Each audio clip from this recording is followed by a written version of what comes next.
మన టీమిండియా మరియు ఇంగ్లాండ్ జట్లు ది అల్టిమేట్ టెస్ట్ సిరీస్ కోసం సిద్ధమయ్యాయి. బ్యాస్బాల్ స్టార్ట్ అయిన దగ్గర నుండి ఎప్పుడెప్పుడు ఎదురు చూస్తున్న బ్యాటిల్ ఫైనల్లీ వచ్చేసిందే.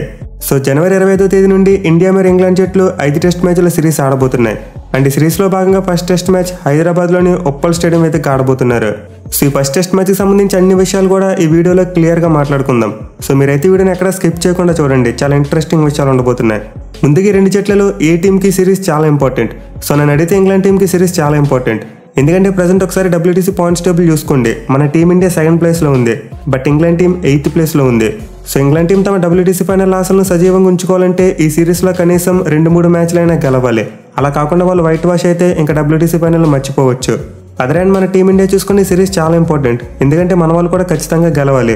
ఒకవేళ వైట్ వాష్ చేయలేకపోయినా కనీసం 3 మ్యాచ్లైనా గెలిస్తే మనకి WTC టేబుల్లో ఆ టాప్ 2 పొజిషన్ అనేది గట్టిగా ఉంటుంది. ఇన్ఫాక్ట్ మొదటి ప్లేస్ కూడా వెళ్ళిపోతారు.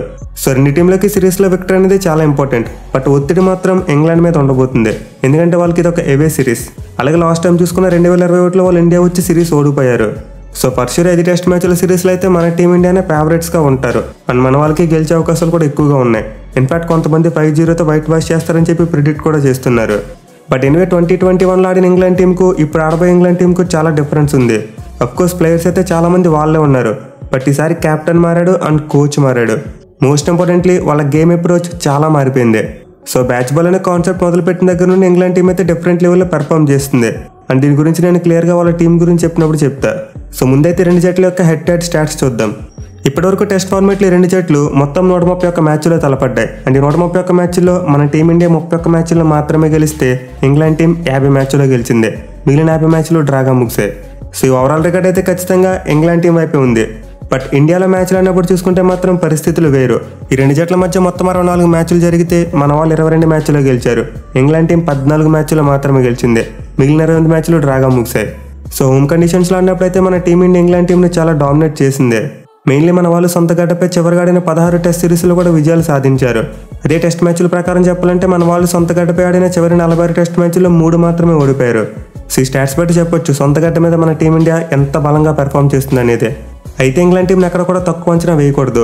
ఇన్ఫాక్ట్ చివరిగా ఇండియన్ సాయిల్ మీద మన టీంపై టెస్ట్ సిరీస్ గెలిచిన టీం ఇంగ్లాండ్ వాళ్ళే. 2012 సంవత్సరంలో వాళ్ళు మన టీమిండియా మీద టెస్ట్ సిరీస్ విజయం సాధించారు. సో గత పుష్కర కాలంలో ఇండియా వచ్చి ఇండియా మీద టెస్ట్ సిరీస్ గెలిచిన ఏకైక టీం ఇంగ్లాండ్ మాత్రమే. దీనివల్ల వాళ్ళని తక్కువ అంచనా వేయకూడదు. ఇక మ్యాచ్ జరిగే ఉప్పల్ స్టేడియం యొక్క పిచ్ రిపోర్ట్ చూసుకుంటే ఇది నార్మల్గా ఒక బ్యాటింగ్ ఫ్రెండ్లీ సర్ఫేస్. సో ప్రీవియస్గా ఈ గ్రౌండ్లో జరిగిన టెస్ట్ మ్యాచ్లో బ్యాట్స్మెన్ భారీ స్కోర్లు కొట్టడం మనం చూసాం. మెయిన్లీ మొదటి 2 రోజుల్లో పిచ్ నుండి బౌలర్స్కు పెద్దగా హెల్ప్ లభించదు. కానీ లాస్ట్ 3 డేస్లో చూసుకుంటే మాత్రం ఖచ్చితంగా బౌలర్స్ ప్లేలోకి వస్తారు. బట్ ఎనివే సిరీస్ కోసం BCCI ఎక్కువగా స్పిన్ ఫ్రెండ్లీ ట్రాక్స్ని తయారు చేయబోతుందని చెప్పి కొన్ని రిపోర్ట్స్ వచ్చాయి. అండ్ అదే కనుక నిజమైతే మనం ఒక స్పిన్ ఫ్రెండ్లీ వికెట్నే చూడొచ్చు. బట్ నేనైతే మరీ ర్యాంక్ టర్నర్ వికెట్ ఇస్తారని చెప్పి అయితే ఎక్స్పెక్ట్ చేయట్లేదు. సో మోస్ట్ లైక్లీ ఒక డీసెంట్ వికెట్ని ఇవ్వచ్చు. అంటే మొదటి 2 రోజులు బ్యాట్స్మెన్కి అనుకూలించిన ఆ తర్వాత స్పిన్ ఫ్రెండ్లీగా మారిపోయే వికెట్ని ఇవ్వచ్చు.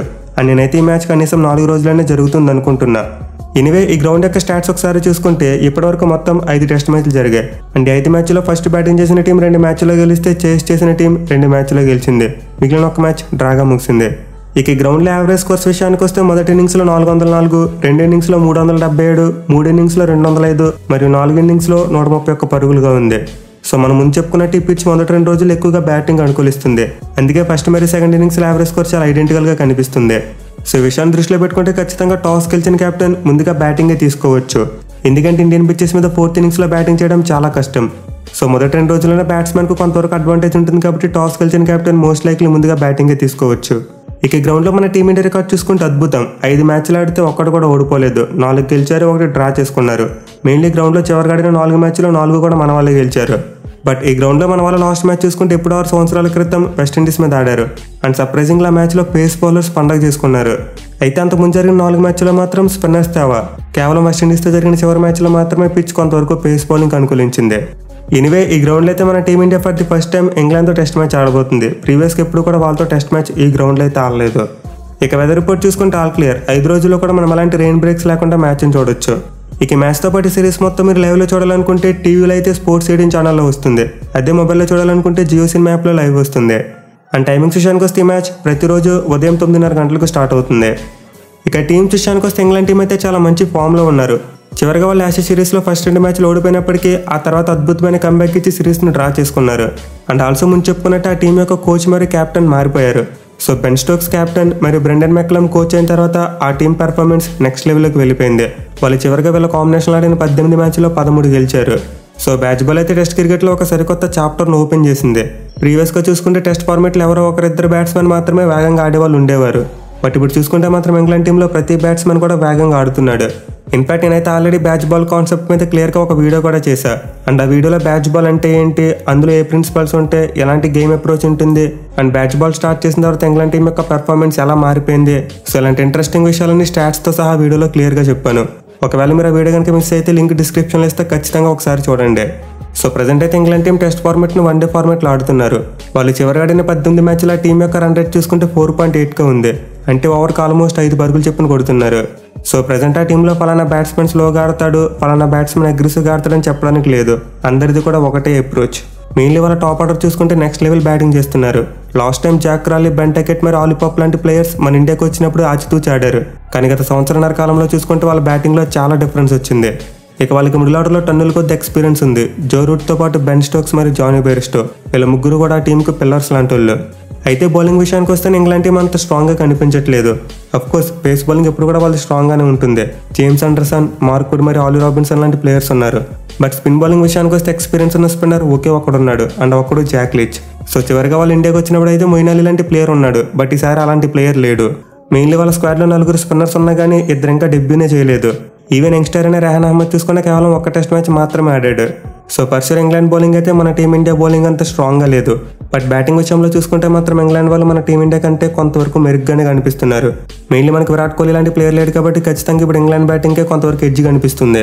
ఇక వాళ్ళ టీం కాంబినేషన్ విషయానికి వస్తే 2 పేసర్లు మరియు 2 స్పిన్నర్లతో రావచ్చు. అండ్ వీళ్ళకి తోడు Ben Stokes third seam bowling ఆప్షన్గా ఉంటే Joe Root third spin bowling ఆప్షన్గా ఉంటాడు. అయితే వికెట్ కీపర్ విషయంలో మాత్రం వాళ్ళు జానీ బెయిర్స్టో చేత కీపింగ్ చేస్తారా లేకపోతే బెన్ ఫోక్స్ని తీసుకుంటారా అనేది కొంతవరకు డౌట్. నేనైతే బెన్ ఫోక్స్ని తీసుకుంటారు అనుకుంటున్నా. ఎందుకంటే ఇండియన్ పిచ్చెస్ మీద ఒక జెన్యూన్ వికెట్ కీపర్ ఉండాలి. Mainly Ben Foakes last time India వచ్చినప్పుడు టర్నింగ్ ట్రాక్స్ మీద కూడా చాలా అద్భుతమైన కీపింగ్ చేశాడు. సో ఇటు తిరిగి హ్యారీ బ్రూక్ ఎలానో వాళ్ళకి అందుబాటులో లేడు. దీంతో జానీ బెయిర్స్టోని ఒక స్పెషలిస్ట్ బ్యాట్స్మెన్ ఆడించి బెన్ ఫోక్స్ చేత కీపింగ్ చేయించే అవకాశం ఉంది.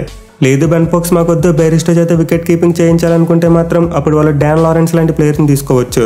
ఎనివే ఫస్ట్ టెస్ట్ మ్యాచ్ కోసం ఇంగ్లాండ్ టీం యొక్క ప్రాబబుల్ ప్లేయింగ్ లెవెన్ చూసుకుంటే ఓపెనర్స్గా జాక్ క్రాలీ మరియు బెన్ టెకెట్ బరిలో దిగుతారు. ఇక తర్వాత నెంబర్ 3లో ఆలీ పాప్, నెంబర్ 4లో జో రూట్, నెంబర్ 5లో బెన్ స్టోక్స్, నెంబర్ 6లో Jonny Bairstow, number 7లో Ben Foakes, number 8లో రెహాన్ అహ్మద్, నెంబర్ 9లో జాక్ లీచ్, నెంబర్ 10లో జేమ్స్ ఆండర్సన్ మరియు నెంబర్ 11లో మార్క్ వుడ్ బరిలో దిగే ఛాన్సెస్ ఉన్నాయి. ఇక మన టీమిండియా విషయానికి వస్తే big news, Virat Kohli first 2 మ్యాచెస్కి అందుబాటులో లేడు. అండ్ అతని ప్లేస్లో రజత్ పటిడార్ని తీసుకున్నట్టు ఆల్రెడీ మనకు క్రికెట్ కోచ్ ఒక రిపోర్ట్ కూడా ఇచ్చింది.